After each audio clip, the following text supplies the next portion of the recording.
तो दोस्तों आज मैं आईआरसीटीसी पे पूरा डिस्कस करूंगा। तो कोई भी कंपनी हम यहाँ पे जो लिए हैं उसके पहले थोड़ा सा हम लोग क्या करते हैं, इसका बैकग्राउंड देखते हैं कि मतलब इसी कंपनी को हम क्यों चूज किए। जैसे कि अभी आप देख सकते हैं कि हमारे विजय जी ने भी जैसे पूरा डिटेल बताया, उसी तरह हम लोग भी यहाँ पे, मैं भी यहाँ पे बताने वाला हूँ कि हम इस कंपनी को क्यों चूज किए हैं इस सेक्टर में। तो सबसे पहले मैं बताता ना चाहता हूँ दोस्तों, ये जो सेक्टर है सबसे टच इंटेंसिव सेक्टर था, जिसमें कि जैसे कि हमने पिछले 2 साल हमने कोविड में गुजारा, 19 20 21 तक आते आते ये 2 3 साल हमने कोविड के बीच में, और जो सबसे अफेक्टेड एरिया था यही यही वाला सेक्टर था, जो हमारा टूर ट्रेवल से रिलेटेड जो सेक्टर था। ये जो आईआरसीटीसी है किसमें करते हैं, ट्रेवल ट्रेवल वाले में, tour and travel services provide करते हैं।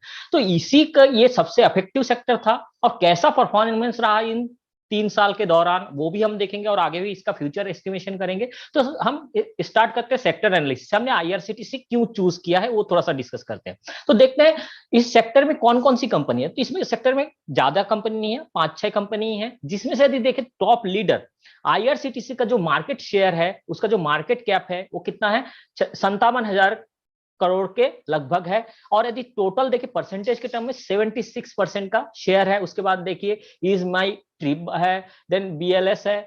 तो इस तरह से हमारा जो लीडर है वो कौन है, आईआरसीटीसी। और ये जो आईआरसीटीसी है दोस्तों, ये मोनोपोली है, इसमें कोई आने के चांसेस बहुत ही कम है। तो इसको यहाँ पे एक चीज फायदा है कि ये मोनोपोली बिजनेस रखता है। अब देखते हैं सेल्स के मामले में। सेल्स के मामले में देखिए आईआरसीटीसी कितना कर रही है, 1952 करोड़ का सेल्स कर रही है। और इसके आसपास यदि देखेंगे कोई भी कंपनी नहीं है इसके आसपास सेल्स के मामले में, क्योंकि दोस्तों सबसे पहला जो पिलर होता है वो सेल्स ही होता है। कोई कंपनी यदि सेल्स कर पा रही है तभी तो वो प्रॉफिट करने की उम्मीद है उससे, नहीं तो यदि सिर्फ सेल्स करेगी तो भी नहीं है। लेकिन सेल्स जब कर रही है मतलब प्रॉफिट यह करेगी, वो देखते हैं। तो प्रॉफिट में कौन लीडर है वो भी देख लेते हैं। तो प्रॉफिट में देखिए 664 करोड़ का प्रॉफिट कर रही है, और इसके आसपास कोई भी कंपनी नहीं है। आईआरसीटीसी के आसपास कोई भी कंपनी, यदि मैक्सिमम देखिए, 3 कंपनी है जो कि नेगेटिव है, मतलब ये लॉस मेकिंग कंपनी है। तो क्या हमें लॉस मेकिंग कंपनी में नहीं जाना चाहिए? नहीं जाना चाहिए। तो यहां लीडर कौन है, मार्केट कैप, मार्केट कैप के बाद हमने देखा सेल्स, सेल्स के बाद प्रॉफिट देखा, तीनों चीज में आईआरसीटीसी टॉप पे है। देन हम देखते हैं नेट प्रॉफिट मार्जिन। तो नेट प्रॉफिट मार्जिन में आईआरसीटीसी का 34% मार्जिन है। 34% मार्जिन मतलब बहुत जबरदस्त है दोस्तों।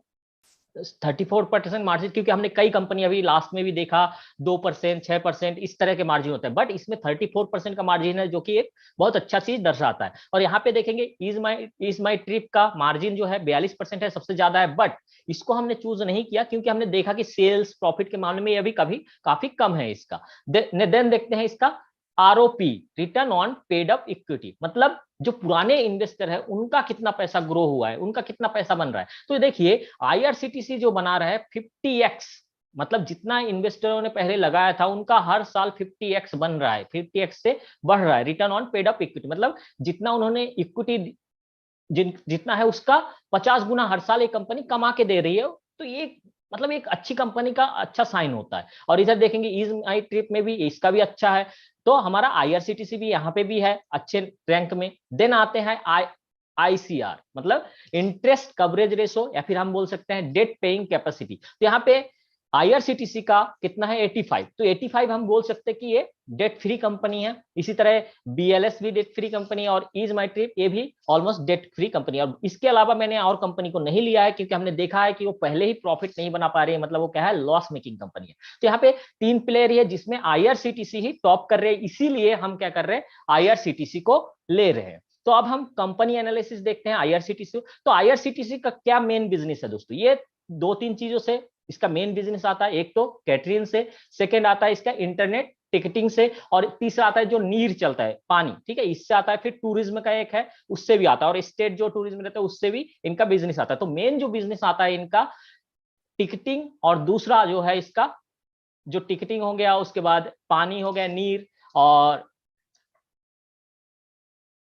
तो इस तरह से 2 3 इसके सेगमेंट है जिससे सबसे ज्यादा इसका पैसा आ रहा है, इनकम आ रहा है। और दोस्तों एक चीज और जो गवर्नमेंट का भी है, अगले 5 साल में इनका प्लान है कि 300 नए रेल पोर्ट बनाने का। तो रेलवे का जैसे ही विकसित होगा तो डेफिनेटली कि इसको आईआरसीटीसी को फायदा होगा। देन इसमें और चीज चल रहा है कि जो ऑफलाइन टिकट बुकिंग होता है, मतलब ऑफलाइन जहां पे टिकट, वो भी 300 इनको बंद करने का चल रहा है। मतलब यदि बंद करेंगे तो कहां पे जाएगा, इंटरनेट टिकटिंग में। तो इंटरनेट टिकटिंग का इसका फायदा होगा, सबसे मेजर पोर्शन यही से आता है, इंटरनेट टिकटिंग और कैटरिंग से। तो यहाँ से इनका फायदा होगा। तो कहीं ना कहीं इस सेक्टर में ये सारी चीज देखते हुए हमें लगता है कि ये इसका ग्रोथ अच्छा है। तो चलिए अब हिस्टोरिकल डाटा देखते हैं कि कैसा रहा है इनका। तो कंपनी के यदि सेल्स देखेंगे पिछले कुछ सालों में, 2011 से हमारे पास सेल्स अवेलेबल है। और इसका यदि बात करूं, अभी इनका जो आईपीओ आया था 19-20 में इनका आईपीओ आया था, तो यदि सेल्स ग्रोथ देखे तो जबरदस्त ग्रोथ है, 9% का सेल्स ग्रोथ है।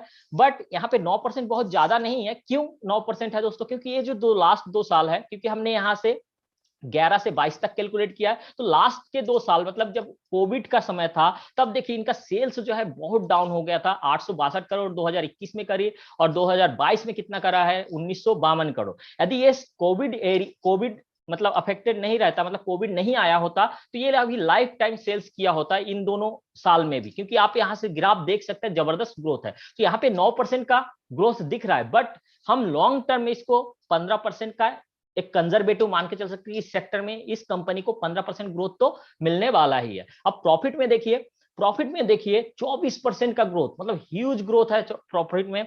61 करोड़ था 2011 में, और अभी यदि देखेंगे 2022 में 664 करोड़ का। और 2021 में जब कोविड का समय था, जब सारी ट्रेन बंद थी, उस समय कितना था, 187 करोड़। तो यहाँ पे खुशखबरी क्या है दोस्तों, ऐसी बुरी स्थिति में भी जब सारी ट्रेन बंद थी, कुछ ट्रेन ही चल रही थी, उसके बावजूद ये जो कंपनी है लॉस नहीं करा है 2021 में। तो ये किसी भी अच्छी कंपनी का सबसे बड़ी क्वालिटी है।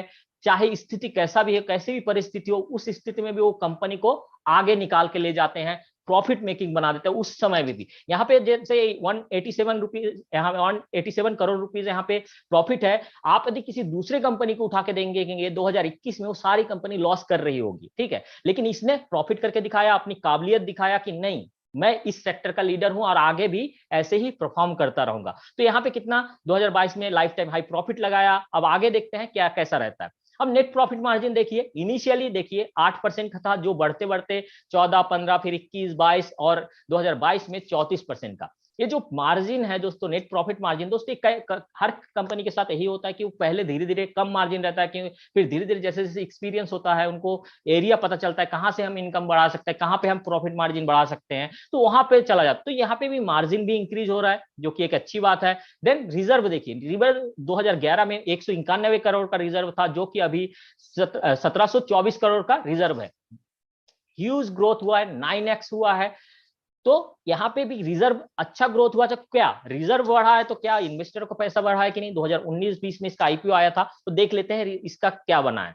तो यदि पिछले 2 साल में, यदि आप पिछले 2 साल मतलब पहले 2 साल, पिछले 2 साल में यदि आप निवेश किए होते, आपका 1 लाख रुपए आज का जो प्राइस चल रहा है उसके हिसाब से 5 लाख बन चुके होते। और इसका जो लाइफ टाइम हाई है, यदि वो प्राइस कैलकुलेट करूं दोस्तों, तो 10x बन चुका है, मतलब 1 लाख 10 लाख बन चुका होता पिछले 2 साल के अंतराल में।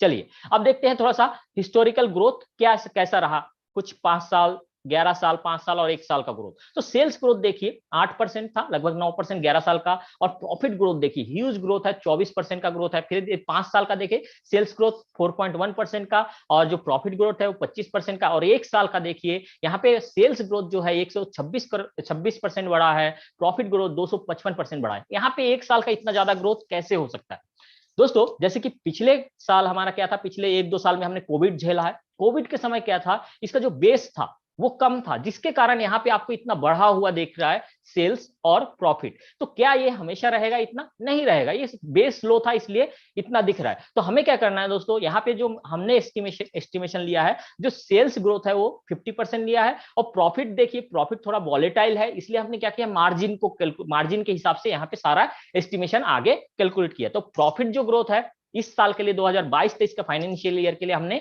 50% का लिया है। चलिए अब करंट ट्रेंड देखते हैं थोड़ा सा, कैसा है करंट ट्रेंड। सेल्स ग्रोथ देखिए कितना है, 156% का H1 में, पिछले साल के H1 में 156% का ग्रोथ था। देन 9 मंथ में 142%।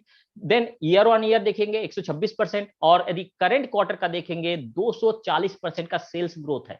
मतलब जबरदस्त सेल्स ग्रोथ है। क्यों है? वही हमारा बेस जो है वो क्या था, लो था, इसीलिए इतना ज्यादा ग्रोथ दिख रहा है। प्रॉफिट देखिए कितना जबरदस्त यहाँ पे ग्रोथ दिख रहा है, कितना है 2900% का ग्रोथ है। क्या इतना पॉसिबल है? नहीं पॉसिबल है, लेकिन यहाँ पे इतना दिख रहा है, क्यों? क्योंकि जो बेस था वो लो था, इसलिए इतना ज्यादा दिख रहा है।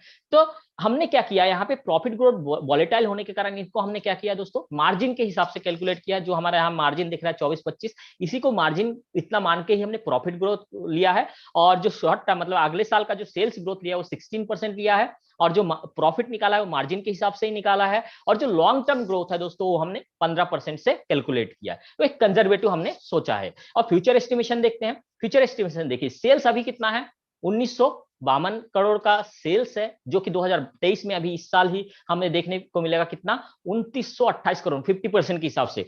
और 2030 में 5900 करोड़ के लगभग, और 2035 में 18,000 करोड़ के लगभग हम सेल्स देख पाएंगे। तो यहां से हमें एक चीज क्या पता चल रहा है दोस्तों, जो जो अभी सेल्स है वो लाइफ टाइम हाई सेल्स लगाने वाली है 2928 करोड़ का। जब भी दोस्तों कोई भी company life time high sales लगाए, लाइफ टाइम प्रॉफिट सेल्स लगाए, तो आप ये समझ जाइए उस कंपनी का जो शेयर प्राइस है वो रॉकेट बनने वाला है। अब देखिए प्रॉफिट में भी यही है कि पिछले साल हमारा कितना था, पिछले साल देखिए 664 करोड़ का था, जो दो अभी हमारा एस्टिमेशन है कितना होगा, 878 करोड़ का प्रॉफिट होगा।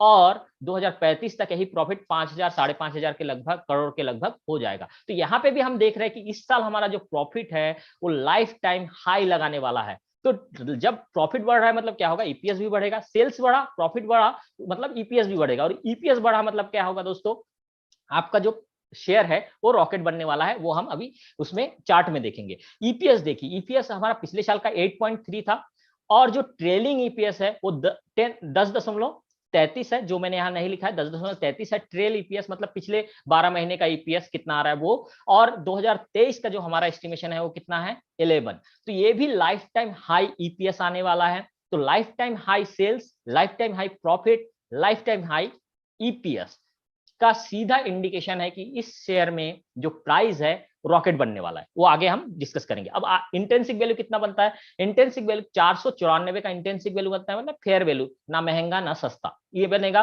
और 2035 का 3000 का लगभग बनता है। तो चलिए अब चार्ट के माध्यम से हम समझने की कोशिश करते हैं किस भाव में खरीदे, क्योंकि हमने यहाँ पे देखा कि जो हमारा इंटेंसिक वैल्यू है, इंटेंसिक वैल्यू कितना है, 494 रुपए। ये हमेशा कोई अच्छी क्वालिटी की कंपनी वो आपको इंटेंसिव वैल्यू पे नहीं मिलता है, थोड़ा सा प्रीमियम पे ही मिलेगा। तो हमें किस प्राइस में इसमें खरीदना चाहिए, क्योंकि हमने देखा कि रिजल्ट अच्छा आया है, और आने वाले जो इस साल का रिजल्ट अच्छा ही आएगा, और क्या होगा उससे हमारे जो प्राइस है भागेंगे। तो यहाँ पे देखिए हम 601 के नजदीक खरीद सकते हैं, और हमारा जो ये एक साल नियर टर्म टारगेट है वो 1121 का टारगेट है।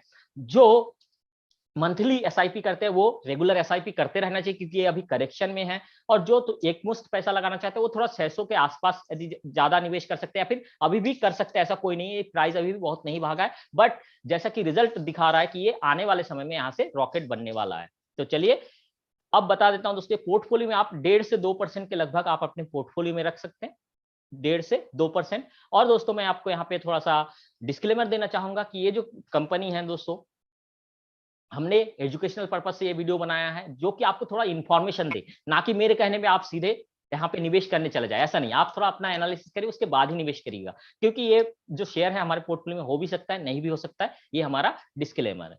Thank you, thank you Milind ji. Thank you Ashim ji. दोस्तों मैं एक चीज बताना भूल गया कि आशिम जी सेबी के सर्टिफाइड रिसर्च एनालिस्ट है, और इनका रिसर्च हमेशा डीप और बहुत बढ़िया रहता है। आशिम जी की प्रेजेंटेशन से हमें एक अच्छी बात पता चली, और जो सीखने को भी मिले वो कॉमन इन्वेस्टर के लिए मैं बताना चाहूंगा। सबसे इम्पोर्टेंट चीज है कि कोई भी स्टॉक मल्टीबैगर है, था और रहेगा, तो उसके क्या पैरामीटर्स है, क्या क्वालिटी होती है, वो आशिम जी ने बेहतरीन तरीके से समझाया। तो मैं पीयूष सर को रिक्वेस्ट करता हूँ कि आशिम जी के बेहतरीन प्रेजेंटेशन पे वो अपनी एक्सपर्ट कमेंट्री दे। बहुत ही बढ़िया प्रेजेंटेशन है, कट्टू काट एकदम। काफी जो इंपॉर्टेंट डेटा है वो सब आपने बताया आशिम भाई। देखिए, जो भी आशिम भाई ने आईआरसीटीसी के बारे में समझाया, इन्होंने आपको वेटेज के बारे में बताया जो बहुत ही इंपॉर्टेंट है। मैं आपको एक यहाँ पे टिप्पणी जरूर करना चाहूंगा कि हम आईआरसीटीसी में तब से निवेशक है जब से आईपीओ आया था। आईपीओ में हमने कहा था कि ये कंपनी अगर आपके पास है तो कभी आपको लॉस, आप ये कंपनी कभी लॉस करने वाली नहीं है। तो कंपनी में आपको क्या उम्मीद रखोगे, कंसिस्टेंट प्रॉफिट और अच्छा ग्रोथ। अब हुआ क्या कोविड में, ग्रोथ का क्या हो गया, लफड़ा हो गया। किसने सोचा था कि कोविड आएगा।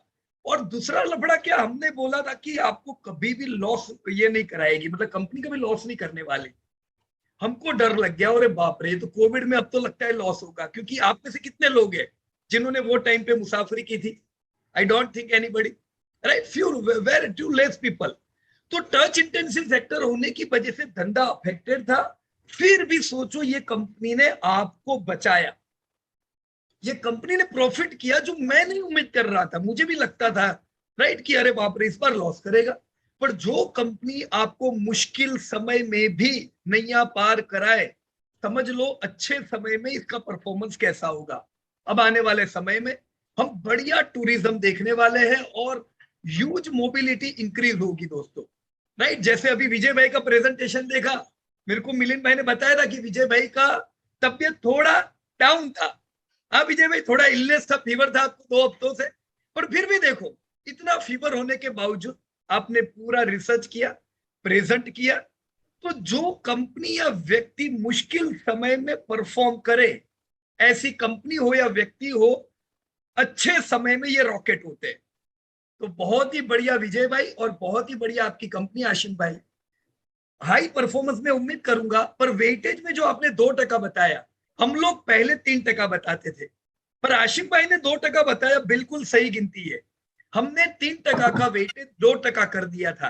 हो सकता है आप लोगों को याद हो कब, हाँ ध्यान है किसी को, कब हमने वेटेज कम करने का बताया? जब रेलवे आई और उन्होंने बोला हम ज्यादा रॉयल्टी लेंगे इंटरनेट टिकटिंग पे, राइट। अब उस समय तो उन्होंने वापस खींच लिया, पर फ्यूचर में वापस आ सकता है। ये जो बोला एक बार फेंका, ये वापस आ सकता है। वेटेज 2% बराबर है। ग्रोथ उम्मीद करो, प्रॉफिटेबिलिटी उम्मीद करो, रिटायर लोगों के पास होनी चाहिए कंपनी, डिविडेंड अच्छा मिलेगा। पर कभी कभार रेलवे से अगर ऐसा कोई गोला वापस आए तो कोई टेंशन नहीं है, 2% वेटेज होगा तो इट्स ऑल राइट।